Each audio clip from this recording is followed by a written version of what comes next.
The basic nomenclature for initial stability of a ship.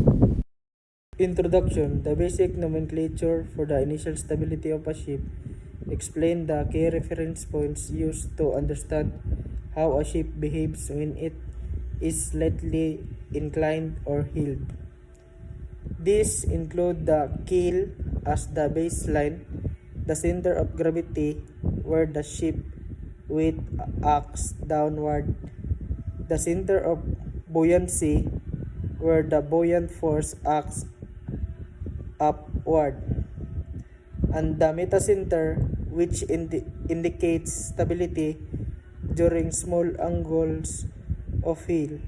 Together, these terms help determine whether a ship will return to its upright position or become unstable when disturbed by wind, waves, or loading condition. So there are 9 terms of the basic nomenclature for initial stability of a ship. So nag-search ko 9 nga nigawas og mao ning keel, center of gravity, center of buoyancy, metacenter, metacentric height, right lever, metacentric radius, vertical height of G above o vertical height of M. Og ako ning i-explain og unsa ni siya. So mao to ang kaning keel kay mao ning basihan sa tanang sukod sa pinakailawom sa barko. Kaning G, center of gravity, dinhi nagtapok ang mga kabugaton sa barko paingon paubos. Ang B, center of buoyancy, dinhi maigo ang kusog sa tubig or ay maigo paingon pataas.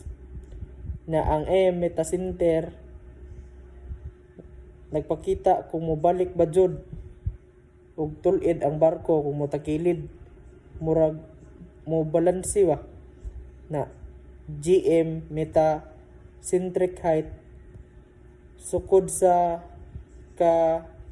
lig-on sa barko kung ang kaning metacenter mas taas kaysa gravity.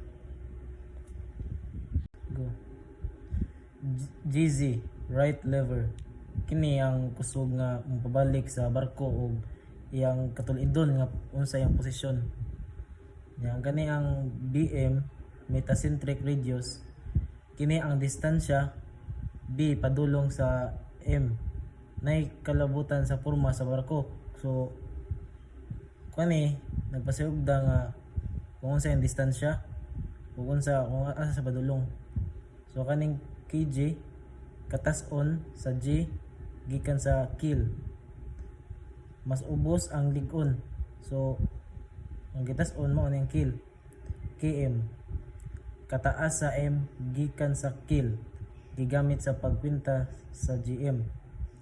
So mo ni gamiton nimo kung magkwinta ka og GM, which is metacentric height. Mo ni ang example og picture about sa 9th term of the basic nomenclature for initial stability of a ship. Initial stability. So kani siugda nga ang barko pwede siya mo resist og gamay nga uyog bitaw. So pwede siya mag-steady. Mo na ang initial stability.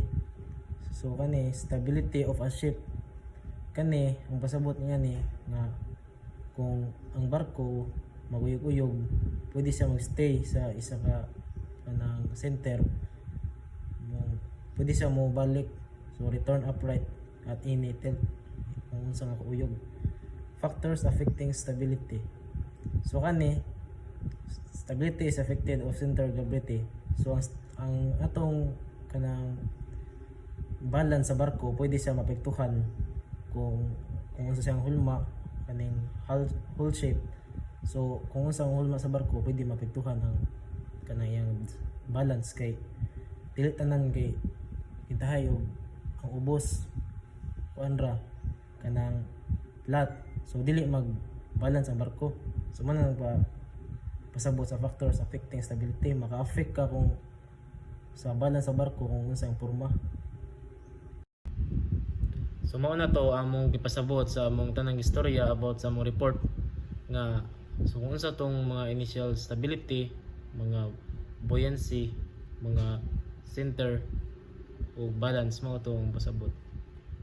Usa pod katong mga terms sa the basic nomenclature for initial stability of a ship, kay usa pod to sa pinakagamit para makatabang sa mga crew para iwas disgrasya sila, maong dapat mahibal-an dito nila.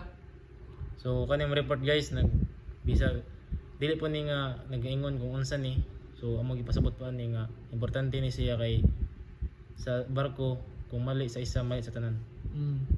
Maong kailangan jud nga mahibaw-an nga mabalance ang barko para dili malunod.